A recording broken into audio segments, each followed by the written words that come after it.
Good morning. இன்றைக்கி வந்து நம்ம நம்பர் தியரியில் வந்து தேர்டு கிளாஸை வந்து கண்டினியூ பண்ண போகிறோம். ஸோ இன்றைக்கி கிளாஸில் வந்து மேத்தமெட்டிக்கல் இண்டக்ஷனில் உள்ள ப்ராப்ளம்ஸை தான் வந்து பார்த்துட்ருக்கோம். ஸோ நெக்ஸ்ட் ப்ராப்ளம் என்னது அப்படின்னா, prove that 1/2 plus 2/2 square plus 3/2 cube plus 4/2 power 4 plus etcetera n/2 power n is equal to 2 minus n + 2/2 power n. So இதை வந்து நம்ம ப்ரூவ் பண்ணணும். இதை வந்து இண்டக்ஷன் மெத்தடில் வந்து ப்ரூவ் பண்ண போகிறோம். ஸோ எப்போவுமே தெரியும், ஏற்கனவே நிறைய ப்ராப்ளம்ஸ் பார்த்தாச்சு. இண்டக்ஷன் மெத்தட் அப்படின்னாலே n = 1க்கு வந்து ரிசல்ட் ட்ரூ அப்படிங்கிறத ப்ரூவ் பண்ணணும். அப்புறம் n = kக்கு வந்து ரிசல்ட் ட்ரூவை அசியூம் பண்ணணும். n = k + 1க்கு வந்து ரிசல்ட்டை வந்து ட்ரூ அப்படின்ட்டு வந்து நம்ம ப்ரூவ் பண்ண வேண்டியது இருக்கும். ஸோ இங்கே LHS என்னதுன்னு பார்த்தோம் அப்படின்னா வந்து n/2 பவர் n. LHS வந்து n/2 பவர் n. அது மாதிரி RHS என்னது இருக்குது அப்படின்னா 2 மைனஸ் n + 2/2 பவர் n அப்படின்ட்டு இருக்குது. ஸோ n = 1ன்னு போடுவோம். n = 1ன்னு போட்டோன்னா LHS வந்து 1/2 to the power 1ன்னு வரும். That means 1/2. அது மாதிரி RHS பார்த்தோம் அப்படின்னா என்னது வரும் அப்படின்னா 2 மைனஸ் 1 + 2 வந்து 3, 3/2 பவர் 1. 2 பவர் 1 வந்து 2 அப்படின்ட்டு வரும். ஸோ 2 மைனஸ் 3/2 அப்படின்ட்டு இருக்கும். 2 மைனஸ் 3/2னா வந்து 1/2 அப்படின்ட்டு கிடச்சிருமா. ஸோ RHSஸும் வந்து உங்களுக்கு வந்து ஒரு 1/2. ஸோ LHS = RHS அப்படின்ட்டு கிடச்சிட்டதுனால the result is true for n = 1 அப்படிங்கிறத வந்து நம்ம சொல்லிடலாம். நெக்ஸ்ட்டு என்ன செய்யணும் அப்படின்னா, ரிசல்ட்டை வந்து அசியூம் பண்ணணும். n = kக்கு வந்து ரிசல்ட் ட்ரூ அப்படிங்கிறத வந்து நம்ம அசியூம் பண்ணணும். ஸோ n = kக்கு அசியூம் பண்ணும்போது உங்களுக்கு வந்து 1 + 1/2 plus 2/2 square plus 3/2 cube etcetera k/2 power k is equal to 2 மைனஸ் k + 2/2 பவர் k அப்படிங்கிறத வந்து நம்ம அசியூம் பண்ணிக்கணும். ஸோ நெக்ஸ்ட் என்ன செய்யணும், k + 1க்கு ரிசல்ட் ட்ரூன்னு அசியூம் ப்ரூவ் பண்ணணுமா. ஸோ k + 1th டேர்ம் தான் உங்களுக்கு என்னதுன்னா k + 1/2 பவர் k + 1. ஸோ இதுக்கு முன்னாடி டேர்ம் வந்து k டேர்ம்ஸ் வந்து இருக்கும். ஸோ இதை வந்து நம்ம இப்படி போட்டிருப்போம். ஸோ இது வரைக்கும் அசியூம் பண்ணது என்னதுன்னா 2 மைனஸ் k + 2/2 பவர் கேவா ப்ளஸ் k + 1/2 பவர் k + 1ங்கிறது வந்து எக்ஸ்ட்ராவாக உள்ள டேர்மு, அதை நம்ம அப்படியே போட்டிருப்போம். ஸோ இதை வந்து நம்ம சிம்பிளிஃபை பண்ண வேண்டியது தான். ஸோ சிம்பிளிஃபை பண்ணுறதுக்கு என்ன செய்ய போகிறோம் அப்படின்னா, இந்த ரெண்டு டேர்ம்லேருந்து நீங்கள் என்ன செஞ்சுருங்கன்னா ஒரு 2 பவர் கேவை வந்து காமனாக எடுத்துருங்க. அப்போது -1/2 to the power k இதை வந்து காமனாக எடுத்தால் ஃபஸ்ட்டு ப்ராக்கெட்டில் வந்து என்னது இருக்கும் அப்படின்னா வந்து k + 2 அப்படிங்கிறது ரிமைனிங் இருக்கும். ஸோ மைனஸை வெளியில் எடுத்துருக்கிறதுனால இங்கே ஒரு மைனஸு k + 1/2 அப்படிங்கிறது வந்து ரெண்டாவது ப்ராக்கெட்டில் வந்து ரிமைனிங் இருக்கும். ஸோ இப்போ இதை வந்து கிராஸ் மல்டிபிள் பண்ணிக்கணும். அப்போ 1/2 பவர் k கிராஸ் மல்டிபிள் பண்ணனா 2k + 4 -k - 1/2 அப்படிங்கிற மாதிரி இருக்கும். ஸோ இப்போ இது ரெண்டுத்தையும் சேர்ந்து 2 பவர் k + 1 அப்படின்ட்டு எழுதிடலாம். நியூமரேட்டரில் 2k - k வந்து k, 4 - 1 வந்து 3 அப்படின்ட்டு இருக்கும். therefore k + 1/2 பவர் k + 1 அப்படிங்கிறது வந்து கிடைக்கும். ஸோ அதை தான் வந்து நம்ம இந்த இடத்துல வந்து நம்ம எழுதியிருக்கோம். So the result is true for n = k + 1 அப்படிங்கிறத வந்து நம்ம சொல்லிடலாம். ஸோ நெக்ஸ்ட் ப்ராப்ளம் என்னது அப்படின்னா, suppose that the numbers are defined by a1 = 1, a2 = 2, a3 = 3. So இதை மாதிரி போயிட்டே இருக்குது. ஸோ இதனோட ஜென்ரலைஸ்டு ஃபார்ம் வந்து an = an-1 plus an-2 plus an-3. So இதை மாதிரி போயிட்டே இருந்துச்சு அப்படின்னா, using second principle of finite induction show that a power n less than 2 power n. So இந்த ப்ராப்ளமை பொறுத்த வரையில் நம்ம a power n less than 2 power n அப்படிங்கிறத வந்து நம்ம ப்ரூவ் பண்ணணும். ஸோ இதுவும் வந்து இண்டக்ஷன் மெத்தடில் கொடுத்துருக்கிற ப்ரூஃப் தான். ஓகேவா. ஸோ இப்போ நம்ம வந்து கொஸ்டினில் வந்து a1, a2, a3 first 3 terms வந்து கொடுத்துருக்குறாங்களா. ஸோ நம்ம என்ன செய்ய போகிறோம் அப்படின்னா வந்து ஃபோர்த்து டேர்ம் வந்து கண்டுபிடிக்க போகிறோம். ஸோ இதுலேருந்து பார்த்தீங்க அப்படின்னா எண்ணுக்கு பதிலாக 4 போட்டிங்கன்னா உங்களுக்கு A4 ஆக்சுவலாக என்னது வரும் அப்படின்னா எண்ணுக்கு பதிலாக 4 போடும்போது A3 + A2 + A1 இது வரும். A3யோட வேல்யூ தான் கொஸ்டினில் 3ன்னு கொடுத்துருக்காங்க, A2க்கு வந்து 2ன்னு கொடுத்துருக்காங்க, A1க்கு வந்து 1ன்னு கொடுத்துருக்காங்க. அப்போ இதை சப்ஸ்டியூட் பண்ணால் A4ஓட வேல்யூ வந்து உங்களுக்கு வந்து 6 அப்படின்ட்டு வரும். ஸோ A4ஓட வேல்யூ 6 அப்படின்னா இப்போ எண்ணுக்கு பதில் A⁴n an less than 2⁴nங்கிறது தானே நம்ம ப்ரூவ் பண்ணணும். ஸோ நம்ம n = 4 இங்கே போட போகிறோம் டைரெக்டாக. n = 4 போட்டோம் அப்படின்னா A4ஓட வேல்யூ தான் நம்ம இப்போ கண்டுபிடிச்சோம் 6 அப்படின்ட்டு. இல்லை ரைட் ஹேண்ட் சைடு 2⁴ போட்டோம் அப்படின்னா வந்து 2⁴ஓட வேல்யூ 16. அப்போ 6 < 16 அப்படிங்கிறதுனால A4 < 2⁴ அப்படின்ட்டு சொல்ல முடியும். அப்போது the result is true for n = 4 அப்படிங்கிறது வந்து கிடைக்கும். ஸோ n = 1க்கு ரிசல்ட் ட்ரூ அப்படின்னா assume that the result is true for 1 2 3 etcetera K. அதாவது செகண்ட் பிரின்சிபல் ஆஃப் ஃபைனைட் இண்டக்ஷனை வந்து நம்ம அப்ளை பண்ணுறோம். ஸோ செகண்ட் பிரின்சிபல் அப்ளை பண்ணும்போது என்னவாகும்னா K-1க்கும் கேக்கும் வந்து ரிசல்ட் ட்ரூ அப்படின்ட்டு அசியூம் பண்ணிவிட்டு K+1க்கு வந்து ரிசல்ட்டை வந்து நம்ம ட்ரூ அப்படின்ட்டு ப்ரூவ் பண்ணணும். ஸோ K-1க்கு ரிசல்ட் ட்ரூன்னு வந்து AK-1 < 2K-1 அப்படின்னும் AKக்கு வந்து AK < 2⁴k அப்படின்னும் வந்து ரிசல்ட்டை அசியூம் பண்ணி வச்சுக்கிடுவோம். இப்போ K+1க்கு நம்ம ப்ரூவ் பண்ணணுமா? ஸோ K+1க்கு பார்த்தோம் அப்படின்னா ஆக்சுவலாக என்னது வரும்? AK+1 அப்படிங்கிறது உங்களுக்கு என்னது அப்படின்னா இந்த ஈக்குவேஷனில் வந்து நீங்கள் போடணும். K+1 இங்கே வந்து இந்த ஈக்குவேஷனில் போட்டிங்க அப்படின்னா K+1 - 1 வரும். ரெண்டாவது டேர்ம் K+1 - 2 வரும். மூணாவது டேர்ம் K+1 - 3 அப்படிங்கிறது வந்து வரும். அப்போ இது வந்து K, இது K-1, இது K-2. ஸோ அப்போ AK+1ங்கிறது வந்து AK-1 AK-2 அப்படிங்கிற மாதிரி கிடைக்கும். ஸோ இப்படி கிடைச்சிது அப்படின்னா AK is less than 2⁴k, AK-1 less than 2⁴k-1 and AK-2 is also less than 2⁴k-2. So இது மூணுமே நமக்கு தெரிஞ்சது. ஸோ அப்போ இதை வந்து சப்ஸ்டியூட் பண்ணியாச்சு. சப்ஸ்டியூட் பண்ணதுக்கப்புறம் இது மூணுத்துலேருந்து லீஸ்ட் டேர்மை தான் நம்ம காமனாக எடுக்க முடியும். அப்போ 2⁴k-2 வந்து நம்ம காமனாக எடுப்போம். 2⁴k-2 காமனாக எடுத்தால் லாஸ்ட் ப்ராக்கெட்டில் 1 மிச்சம் இருக்கும், மிடில் ப்ராக்கெட்டில் 2 மிச்சம் இருக்கும், மூணாவது ப்ராக்கெட்டில் 2 ஸ்கொயர் மிச்சம் இருக்கும், 4. ஸோ இப்போ இதை ஆட் பண்ணனா 2² வந்து 4 + 2 6, 6 + 1 வந்து 7 அப்படின்ட்டு கிடச்சிருமா? அப்போ 2⁴k-2 × 7 அப்படின்ட்டு கிடைக்கும். ஸோ இப்போ நம்ம கன்வீனியன்ட்டுக்காக என்ன செய்ய போகிறோம் அப்படின்னா 7ங்கிறது வந்து 8ஐ விட சின்னது தான். அதனால இந்த 7ல் 8ன்னு மாற்றும் போது இன்இக்வாலிட்டியை வந்து லெஸ் தேன் அப்படின்ட்டு போட்டாச்சு. ஸோ ஏன் 8ன்னு போடுறோம்? 8ஐ வந்து நம்ம எப்படி எழுதிடலாம் அப்படின்னா 2³ அப்படின்ட்டு எழுதிடலாம். ஸோ 2³ எழுதிட்டா என்ன செய்யலாம்? பேஸ் வந்து சேம்னா பவரை வந்து நம்ம ஆட் பண்ண முடியும். ஸோ பவர் ஆட் பண்ணிட்டோன்னா நமக்கு 2⁴k+1 அப்படின்ட்டு கிடச்சிரும்.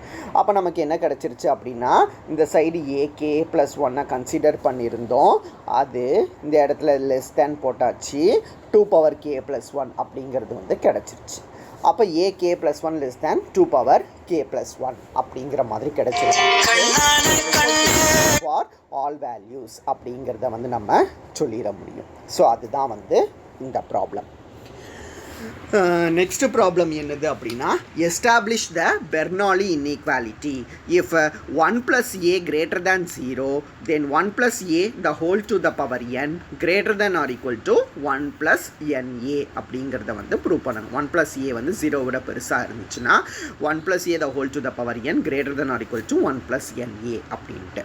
ஸோ இதுக்கு இண்டக்ஷன் மெத்தடில் தான் எப்பவும் போல் ப்ரூவ் பண்ண போகிறோம். ஸோ இண்டக்ஷன் மெத்தடில் ப்ரூவ் பண்ணும்போது எண்ணுக்கு பதிலாக நம்ம வந்து என்ன செய்வோம் அப்படின்னா 1 போட போகிறோம். எண்ணுக்கு பதிலாக 1 போடும்போது என்னவாகும்? உங்களுக்கு LHS வந்து 1 + a the whole to the power 1 this is nothing but 1 + a வா. RHS என்னவாகும்? 1 + 1 × a அப்படின்ட்டு கிடைக்குமா? இதுவும் வந்து 1 + a வா. அப்போது LHS = RHS அப்படிங்கிறது வந்து கிடச்சிரும். அதனால the result is true for n = 1 அப்படின்ட்டு சொல்லிடலாம். ஸோ நெக்ஸ்ட் என்ன செய்ய போகிறோம் அப்படின்னா the result is true for n equal to k. n equal to kக்கு ரிசல்ட் வந்து ட்ரூ அப்படின்ட்டு அசியூம் பண்ண போகிறோம். அப்போது 1 + a the whole power k greater than 1 + ka அப்படிங்கிற மாதிரி நம்ம அசியூம் பண்ணியாச்சு. இது இப்போ என்ன செய்யணும், k + 1க்கு வந்து ரிசல்ட்டை வந்து ட்ரூ அப்படின்ட்டு ப்ரூவ் பண்ணணும். அப்போ 1 + a whole to the power k + 1 இதை வந்து நம்ம கன்சிடர் பண்ணலாம். இதை கன்சிடர் பண்ண நம்மளால் எப்படி எழுத முடியும், 1 + a the whole to the power k into 1 + a பவரை வந்து பிரித்து எழுதியாச்சு. பவரை பிரித்து எழுதுனதுக்கப்புறம் நம்ம 1 + a the whole power kக்கு தானே நம்ம அசியூம் பண்ணி வச்சுருக்கிறோம். அசம்ஷன் படி இது என்ன சொல்லிடலாம், greater than or equal to 1 + a whole power kக்கு பதிலாக 1 + a அப்படின்ட்டு எழுதிடலாம் இன்ட்டு 1 + a அப்படிங்கிற மாதிரி கிடைக்கும். ஸோ இப்போ இதை உள்ள மல்டிபிள் பண்ணிங்கன்னா ஆக்சுவலாக இது வந்து a + a கிடையாது, இது வந்து 1 + a. ஓகேவா.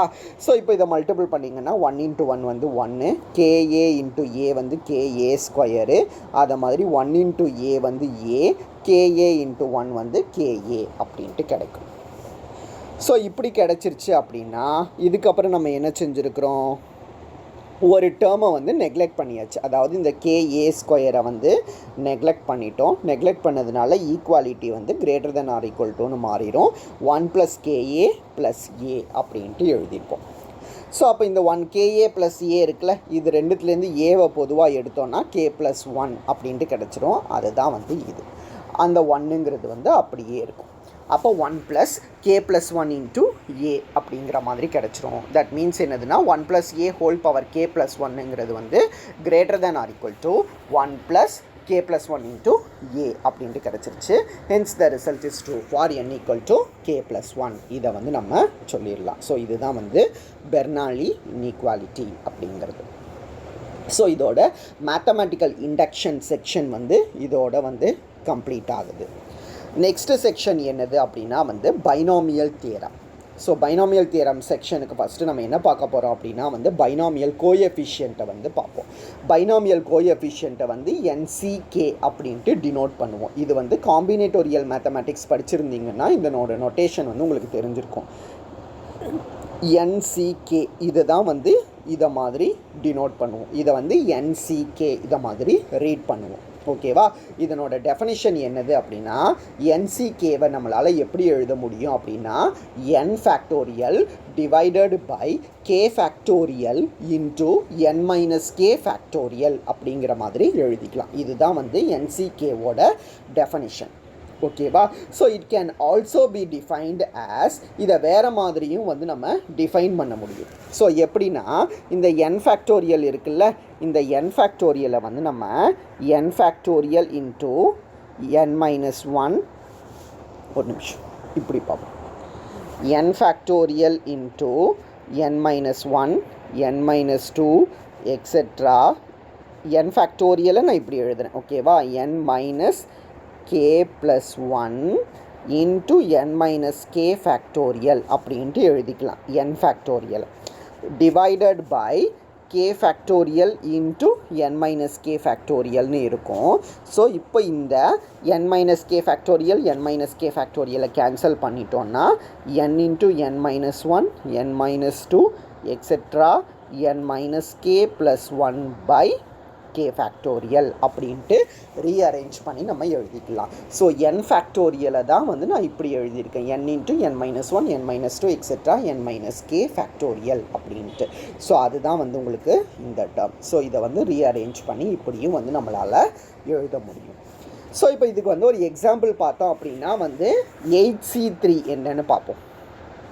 ஸோ 8C3 என்னன்னு பார்ப்போம்.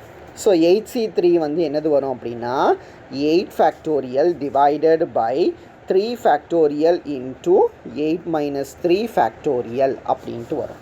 ஸோ ஃபேக்டோரியலோட டெஃபனிஷன் உங்களுக்கு தெரியும்ல, இது ஆக்சுவலாக 8 factorial divided by 3 factorial into 5 factorial. So ஃபேக்டோரியலை எப்படி எழுதுவோம் அப்படின்னா 8 ஃபேக்டோரியலுங்கிறத வந்து நம்ம 8 இன்ட்டு 7 இன்ட்டு 6 இன்ட்டு 5 ஃபேக்டோரியல் அப்படின்ட்டு எழுதலாம்.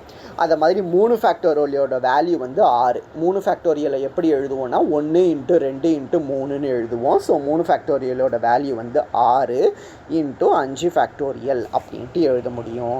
ஸோ இப்படி எழுதணும் அப்படின்னா இந்த 6 கேன்சல் ஆயிரும், 5 ஃபேக்டோரியல் கேன்சல் ஆயிரும். அப்போ 8 × 5 வந்து 56 அப்படின்ட்டு கிடைக்கும். அப்போ 8C3யோட வேல்யூ வந்து உங்களுக்கு வந்து 56. ஸோ இதை வந்து நம்ம ஃபார்முலா யூஸ் பண்ணி டெரைவ் பண்ணியிருக்கிறோம். ஓகேவா?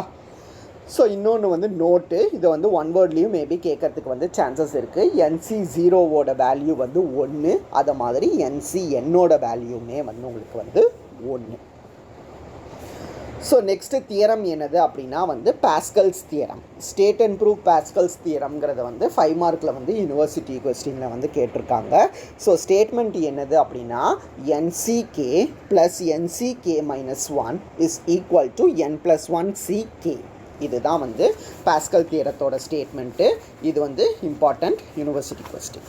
ஓகேவா? So NCK + NCK - 1 equal to N+1 CK. So இதை ப்ரூவ் பண்ணுறதுக்கு நம்ம வந்து ஃபஸ்ட்டு ஒரு ஐடென்டிட்டியை வந்து கன்சிடர் பண்ணணும். இது வந்து நம்மளாக கன்சிடர் பண்ணக்கூடிய ஐடென்டிட்டி என்னதுன்னா 1/k + 1/n - k + 1. 1/k + 1/n - k + 1 இதை வந்து கன்சிடர் பண்ணிக்குவோம். கன்சிடர் பண்ணதுக்கு அப்புறம் என்ன செய்யணும் அப்படின்னா 1/k + 1/n - k + 1 இருக்குல்ல, இதை வந்து ஈக்குவல் டு இப்படி கிராஸ் மல்டிபிள் பண்ணுங்கள் எல்சிஎம் எடுத்து. அப்போ n - k + 1 இது வந்து +k அப்படின்ட்டு ஆகும், divided by k × n - k + 1 இப்படி எழுதிக்கலாமா? அப்போ இந்த +k - k கேன்சல் ஆயிடுச்சுன்னா n+1 divided by k × n - k + 1 அப்படின்ட்டு எழுத முடியும். சரி, ஸோ இதுக்கப்புறம் என்ன செய்ய போகிறோன்னா ரெண்டு பக்கமும் வந்து n factorial divided by k - 1 factorial × n - k factorial இதால் ரெண்டு பக்கமும் வந்து மல்டிபிள் பண்ண போகிறோம். n factorial divided by k - 1 factorial × n - k factorial divide பண்ணுங்கள். இங்கே 1/k தானே இருக்குது, இதுதான் வந்து நம்ம மல்டிபிள் பண்ணியிருக்கக்கூடிய டேர்மு. அதை மாதிரி ரெண்டாவதில் பார்த்தீங்க அப்படின்னா ஏற்கனவே n - k + 1 தனியாக இருக்குது, இதுதான் வந்து நம்ம மல்டிபிள் பண்ணியிருக்கக்கூடிய டேர்மு. ஈக்குவல் டுக்கு இந்த சைடு பார்த்தீங்க அப்படின்னா n factorial by k factorial × n - k factorial இதுதான் நம்ம மல்டிபிள் பண்ணியிருக்கக்கூடிய டேர்மு. மிச்சது வந்து அப்படியே இருக்கு. ஸோ இப்போ பார்த்தீங்க அப்படின்னா k × k - 1 ஃபேக்டோரியல் இது இருக்கா? ஸோ இது ரெண்டுத்தையும் கம்பைன் பண்ணி நம்ம எப்படி எழுதிட முடியும்? k ஃபேக்டோரியல் இதுதானே ஃபார்முலா, இதெல்லாம் ஃபார்முலா தான். ஹையர் டேர்ம்ஸை தான் ஃபஸ்ட்டு எழுதுவோம். k - 1 ஃபேக்டோரியலை வந்து நம்ம k ஃபேக்டோரியல்னு எழுதலாம். ஸோ அதை மாதிரி எழுதியாச்சு. ஸோ ரெண்டாவது டேர்மில் பார்த்தீங்க அப்படின்னா இதுவும் அதே மாதிரி தான். இது வந்து ஆக்சுவலாக n - k + 1 இருக்குல்ல, இதை n - k - 1 அப்படின்ட்டு வந்து நம்ம எழுதிக்க முடியும். ஸோ ஏற்கனவே ஒரு n - k ஃபேக்டோரியல் இருக்குது, அகைன் n - k - 1 இருக்குது. ஸோ இது ரெண்டையும் கம்பைன் பண்ணி நம்ம எப்படி எழுத முடியும் அப்படின்னா n - k - 1 ஃபேக்டோரியல் அப்படின்ட்டு எழுத முடியும். ஸோ அதை தான் வந்து நம்ம இந்த டேர்மில் வந்து எழுதியிருப்போம். ஸோ ஈக்குவல் டுக்கு இந்த சைடு பார்த்தோம் அப்படின்னா n ஃபேக்டோரியல் × n+1. ஸோ பெருசு வந்து n+1ங்கிறதுனால n+1 ஃபேக்டோரியல் போட்டாச்சு. k × k - 1 ஃபேக்டோரியலை வந்து k ஃபேக்டோரியல்னு எழுதிடலாம். அகைன் இங்கேயும் n - k factorial × n - k - 1 இருக்கிறத வந்து n - k - 1 ஃபேக்டோரியல் அப்படின்ட்டு வந்து எழுத முடியும். ஸோ அதை வந்து நம்ம எழுதியிருப்போம். So this is nothing but NCK n factorial divided by k factorial × n - k ஃபேக்டோரியலோட ஃபார்முலா தான் இது. அதை மாதிரி இதை பார்த்தீங்க அப்படின்னா இங்கேயும் k - 1 இருக்குது, இங்கேயும் k - 1 இருக்குதா? அப்போ இதை வந்து நம்ம n factorial divided by k - 1 factorial × n - k - 1 ஃபேக்டோரியலை NCK - 1 அப்படின்ட்டு எழுதிக்கலாம். ஈக்குவல் டுக்கு இந்த சைடு பார்த்தீங்கன்னா மேலேயும் n+1, இங்கே வந்து ஆக்சுவலாக n - k - 1ன்னு இருக்குமா, இதை n - k + 1ன்னு எழுதிக்கலாமா? இதை தான் இடம் மாற்றி n+1 - k அப்படின்ட்டு எழுதியிருக்கிறோம். ஏன்னா நியூமரேட்டரில் நமக்கு n+1 இருக்குது. ஸோ அப்போ இது ஃபார்முலாவை எப்படி எழுதிடலாம் அப்படின்னா n+1 c கே அப்படின்ட்டு வந்து நம்ம எழுத முடியும். therefore nck minus 1 plus nck is equal to n plus 1 ck அப்படிங்கிற மாதிரி கிடைச்சிரும். ஸோ இதுதான் வந்து நமக்கு Pascal's theorem. So next problem என்னது அப்படின்னா, verify for all n greater than or equal to 1 prove that 2, 6, 10, etc. 4n minus 2 is equal to 2n factorial by n factorial அப்படிங்கிறத வந்து நம்ம ப்ரூவ் பண்ணணும். ஸோ இது வந்து யூனிவர்சிட்டி கேட்ட கொஸ்டின். இது 2n factorialங்கிறது இப்படி வரும், 2n factorial by n factorial அப்படிங்கிறது. ஏன்னா இந்த n factorial கேன்சல் பண்ணிடக்கூடாது, இந்த நோட்டேஷன் இது. ஓகேவா? ஸோ இதை ப்ரூவ் பண்ணுறதுக்கு எப்பவும் போல் இண்டக்ஷன் மெத்தடில் தான் ப்ரூவ் பண்ணணும். ஸோ நம்ம ஃபஸ்ட்டு n = 1ன்னு கன்சிடர் பண்ணிக்கிடுவோம். ஸோ n = 1ன்னு கன்சிடர் பண்ணோன்னா LHSல வந்து 4n minus 2ன்னு இருக்குதா. ஸோ n = 1 போடும்போது 4 × 1 வந்து 4, 4 minus 2 வந்து 2 அப்படின்ட்டு கிடைக்கும். RHS பார்த்தோன்னா 2 × 1 வந்து 2 factorial by 1 factorial. So this is equal to 2 factorialனு கிடைக்கும். 2 factorialோட வேல்யூவும் வந்து 2. So LHS equal to RHS அப்படின்ட்டு கிடச்சிருச்சு. therefore the result is true for n = 1ன்னு சொல்லிடலாம். அதுக்கப்புறம் n = kக்கு வந்து ரிசல்ட் ட்ரூன்னு அசியூம் பண்ணணுமா. ஸோ n = kக்கு ட்ரூவை வந்து அசியூம் பண்ணுறதுக்கு 2, 6, 10, etc. 4k minus 2 is equal to 2k factorial by k factorial அப்படின்ட்டு நம்ம அசியூம் பண்ணிக்கிடுவோம். ஸோ இப்போ இங்கே நம்பர்ஸை பார்த்தீங்கன்னா 4 4 கூடுதா, 2ஓட 4 கூட்டினா 6, 6 விட 4 கூட்டினா 10, 4 4 கூடுது. அப்போ 4k minus 2க்கு அடுத்த டேர்ம் வேணும்னா என்ன செய்யணும், 4k minus 2வை விட ஒரு 4 வந்து கூட்டணும். அப்போ 4 minus 2 வந்து +2. அப்போ இதுக்கு அடுத்த டேர்ம் வந்து என்னவா இருக்கும் அப்படின்னா 4k + 2 அப்படின்ட்டு இருக்கும். ஏன்னா n = k + 1க்கு ரிசல்ட் ட்ரூன்னு ப்ரூவ் பண்ணணும்ல. ஸோ k + 1th டேர்ம் தான் வந்து உங்களுக்கு என்னதுன்னா 4k + 2 அப்படிங்கிற மாதிரி கிடைக்கும். ஸோ ஃபஸ்ட்டு k டேர்ம்ஸ்க்கு வந்து நம்ம ரிசல்ட் ட்ரூ அப்படின்ட்டு அசியூம் பண்ணி வச்சுருக்கிறோம். ஸோ அதுதான் வந்து உங்களுக்கு என்னது அப்படின்னா 2k factorial by k factorial அப்படிங்கிறது. ஸோ இன்ட்டு ஒரு 4k + 2 அப்படிங்கிற மாதிரி இருக்கும். ஸோ அப்போது 2k factorial divided by k factorial into 4k + 2 இது வந்து மல்டிப்ளிகேஷனில் இருக்கக்கூடியது. 2k factorial by k factorialக்கு வந்து ஃபார்முலா அப்ளை பண்ண போகிறோம். ஃபார்முலா அப்ளை பண்ணுறதுக்கு முன்னாடி எங்கே என்ன செஞ்சுருக்கிறோம் அப்படின்னா வந்து இந்த 4k + 2லேருந்து ஒரு 2வை பொதுவாக எடுத்திருக்கோம். அப்போ k + 1ன்னு கிடைக்கும். ஸோ அதுதான் வந்து உங்களுக்கு 2 × k + 1 அப்படிங்கிறது. அது போக ஒரு k + 1 டேர்மை வந்து மல்டிபிள் பண்ணி டிவைட் பண்ணியிருக்கோம். ஸோ மல்டிபிள் பண்ணி டிவைட் பண்ணியிருக்குது. அப்போ உங்களுக்கு எப்படி வரும்னு பாருங்கள், 2k factorial divided by k factorial 2 × k + 1 ஒரு k + 1 வந்து மல்டிபிள் பண்ணி டிவைட் பண்ணியாச்சு. ஓகேவா? ஸோ மல்டிபிள் பண்ணி டிவைட் பண்ணியாச்சு அப்படின்னா உங்களுக்கு எப்படி வந்திருக்கும், 4k + 2 தானே. 4k + 2லேருந்து 2வை பொதுவாக எடுத்தால் 2k + 1 தானே வரணும். ஓகே. ஸோ இப்போ இங்கே பாருங்கள், 2k factorial divided by k factorial into 4k + 2 அப்படின்ட்டு இருக்குது.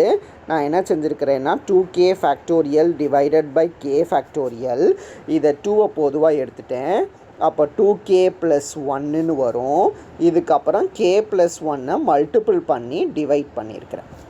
ஸோ இதுக்கப்புறம் என்ன செஞ்சுருக்கிறேன் அப்படின்னா இந்த 2வை இது கூட கொண்டு போய் நான் மல்டிபிள் பண்ணிட்டேன். ஸோ இது கூட மல்டிபிள் பண்ணும்போது எனக்கு எப்படி கிடைக்கும் அப்படின்னா 2k factorial இன்ட்டு 2k + 1 அப்படியே எழுதிக்கிட்டேன் இன்ட்டு 2k + 2ன்னு வரும் divided by k factorial into k + 1 சேர்த்து நான் எப்படி எழுதிடலான்னா k + 1 factorial அப்படின்ட்டு எழுதிடலாம். புரியுதா? 2k factorial by k factorialனு இருக்குது. 4k + 2லேருந்து 2வை பொதுவாக எடுத்தால் 2k + 1 அப்படின்ட்டு வரும். ஒரு k + 1 மல்டிபிள் பண்ணி டிவைட் பண்ணியிருக்கிறோம். ஸோ இந்த 2வை மல்டிபிள் பண்ண இந்த டேர்மோட மல்டிபிள் பண்ணோன்னா 2k + 2 அப்படின்ட்டு வரும். ஸோ இப்போ பார்த்தீங்க அப்படின்னா நமக்கு 2k ஃபேக்டோரியல் 2k + 1 2k + 2 இருக்கா, இது எல்லாம் சேர்ந்து உங்களுக்கு என்னது கிடைக்கும் அப்படின்னா 2k + 2 ஃபேக்டோரியல் அப்படின்ட்டு கிடைக்கும், டிவைடட் பை k + 1 ஃபேக்டோரியல் அப்படின்ட்டு இருக்கும். That means 2k + 2 factorial divided by k + 1 factorial அப்படின்ட்டு இருக்கும். ஸோ இதை 2 × k + 1 factorial divided by k + 1 factorial அப்படின்ட்டு நம்ம எழுதிக்கலாம். Therefore the result is true for n = k + 1 அப்படிங்கிறது வந்து நமக்கு கிடைக்கும். ஸோ இதுதான் வந்து இந்த ரிசல்ட். ஓகேவா? ஸோ நெக்ஸ்ட்டு பார்த்தோம் அப்படின்னா வந்து Pascal's triangle. So Pascal's triangle எதுக்காக அப்படின்னு பார்த்தீங்க அப்படின்னா, இப்போது a + b த ஹோல் ஸ்கொயருக்கு ஃபார்முலா தெரியுமா உங்களுக்கு? a² + 2ab + b² அப்படின்ட்டு தெரியும். a + b த ஹோல் க்யூபுக்கு ஃபார்முலா தெரியுமா? a³ + 3a² b + 3ab² + b³ அப்படின்ட்டு a + b the whole power 4க்கு ஃபார்முலா என்னது? a + b the whole power 5க்கு ஃபார்முலா என்ன வரும்? a + b the whole power 6க்கு ஃபார்முலா என்ன வரும்? ஸோ இதை மாதிரி கண்டினியூ ஆகிட்டே போச்சு அப்படின்னா நம்ம ஃபார்முலா கண்டுபிடிக்கிறது வந்து காம்ப்ளிகேட்டடு. ஸோ இதுக்காக தான் நம்ம என்ன செய்வோம் அப்படின்னா வந்து இந்த பாஸ்கல்ஸ் ட்ரையாங்கிளை வந்து நம்ம யூஸ் பண்ணுவோம். ஸோ பாஸ்கல்ஸ் ட்ரையாங்கிள்ங்கிறது என்னது அப்படின்னா, ஃபஸ்ட்டு ரோவில் வந்து 1 வந்து அப்படியே போட்டுக்கணும், செகண்ட் ரோவில் 2 1 வந்து இப்படி போட்டுக்கணும். ஸோ தேர்டு ரோ என்னது வரும்னா, இது எல்லாத்துலேயுமே லாஸ்ட்டு ரெண்டுமே 1 தான் வரும். பார்த்தீங்கன்னா ஃபஸ்ட்டில் வந்து ஒரு 1 போட்டுருவோம், அதுக்கு அடுத்தது வந்து 2 1 போடுவோம். ஸோ அதுக்கப்புறம் லாஸ்ட் ரெண்டுமே 1, இந்த 2 1 ஆட் பண்ணிங்கன்னா வந்து உங்களுக்கு 2 கிடைக்கும். ஸோ அதுக்கு அடுத்த ரோவில் லாஸ்ட் ரெண்டுமே 1, இந்த 2 2 ஆட் பண்ணால் 3, இந்த 2 + 1 ஆட் பண்ணால் 3. ஸோ இதுக்கப்புறம் பார்த்தீங்கன்னா 2 1, இந்த 3 + 1 வந்து 4, இந்த 3 + 3 வந்து 6, இந்த 3 + 1 வந்து 4. ஸோ இதுக்கப்புறம் பார்த்தீங்க அப்படின்னா 4 + 1 வந்து 5, 4 + 6 வந்து 10, 6 + 4 வந்து 10, 4 + 1 வந்து 5. ஸோ இதை மாதிரி தான் இந்த ட்ரையாங்கிள் வந்து போய்கிட்டே இருக்கும். இன்னொரு தடவை சொல்கிறேன் பாருங்கள். ஃபஸ்ட்டு 1 அப்படியே போட்டுருவோம், அதுக்கப்புறம் 2 1 வந்து அப்படியே போட்டுருவோம். ஸோ லாஸ்ட் எப்போவுமே வந்து உங்களுக்கு 1 தான், மிடில் வேல்யூ வந்து இந்த ரெண்டுத்தையும் ஆட் பண்ணி போடக்கூடியது. 1 + 1 வந்து 2. அதுக்கப்புறம் லாஸ்ட்டு ரெண்டுமே 1 தான், இந்த 2 + 1 வந்து 3, இந்த 2 + 1 வந்து 3. அதுக்கப்புறம் லாஸ்ட்டு ரெண்டுமே வந்து 1 தான், இந்த 3 + 1 வந்து 4, இந்த 3 + 3 வந்து 6, இந்த 3 + 1 வந்து 4. ஸோ அதுக்கப்புறம் பார்த்தீங்கன்னா லாஸ்ட்டு ரெண்டுமே 1 தான், 4 + 1 வந்து 5, 4 + 6 வந்து 10, 6 + 4 வந்து 10, 4 + 1 வந்து 5. ஸோ இதை மாதிரி போய்கிட்டே இருக்கும். ஸோ இப்படி தான் வந்து நம்ம என்ன செஞ்சுருப்போம் அப்படின்னா இந்த பாஸ்கல்ஸ் ட்ரையாங்கிளை வந்து வரைஞ்சிருப்போம். ஸோ இந்த பாஸ்கல்ஸ் ட்ரையாங்கிள் எதுக்காக அப்படின்னா, இதுதான் வந்து a + b த ஹோல் ஸ்கொயரோட formula. a² coefficient 1, b² coefficient 1, 2ab abயோட கோஎஃபிஷியன்ட் 2. ஸோ இதுதான் a + b த ஹோல் க்யூபோட formula. a³ coefficient 1, b³ coefficient 1, a² bக்கும் கோஎஃபிஷியன்ட் 3, ab² கோஎஃபிஷியன்ட் வந்து 3. ஸோ இது வந்து a + b the whole power 4க்கு ஃபார்முலாவாக வரும்.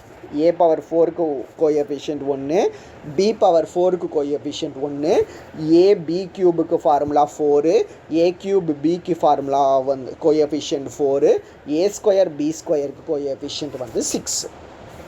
ஸோ இது வந்து a + b the whole power 5க்கு.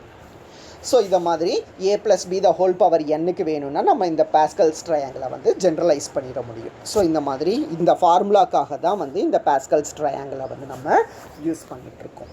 ஓகேவா? ஸோ நெக்ஸ்ட்டு வந்து the very most important 8 mark question, binomial theorem 8 மார்க்குக்கு. So state and prove binomial theorem. So இதை வந்து நம்ம நெக்ஸ்ட் கிளாஸில் வந்து பார்ப்போம். ஸோ இன்றைக்கி கிளாஸில் வந்து நம்ம என்னெல்லாம் பார்த்தோம் அப்படின்னா வந்து மேத்தமெட்டிக்கல் இண்டக்ஷனில் வந்து பெண்டிங்கில் உள்ள ஒரு 3 ப்ராப்ளம்ஸை வந்து பார்த்துருந்தோம். ஸோ மேத்தமெட்டிக்கல் இண்டக்ஷன் முடிஞ்சு பைனாமியல் தியரம். ஸோ அதுக்கு வந்து பைனாமியல் கோஎஃபிஷியன்ட் என்சிகே அப்படின்னா என்னன்னு பார்த்தோம். அதுக்கு வந்து எக்ஸாம்பிள் பார்த்தோம். நெக்ஸ்ட் வந்து பாஸ்கல்ஸ் தியரம்னா என்ன அப்படிங்கிறத பார்த்தோம். ஸோ அதுக்கு ஒரு சின்ன ப்ராப்ளம் பார்த்துட்டு பாஸ்கல்ஸ் ட்ரையாங்கிள்னா என்ன அப்படிங்கிறத வந்து பார்த்தோம். ஸோ இது வரைக்கும் வந்து இன்றைக்கி கிளாஸில் வந்து பாருங்கள்.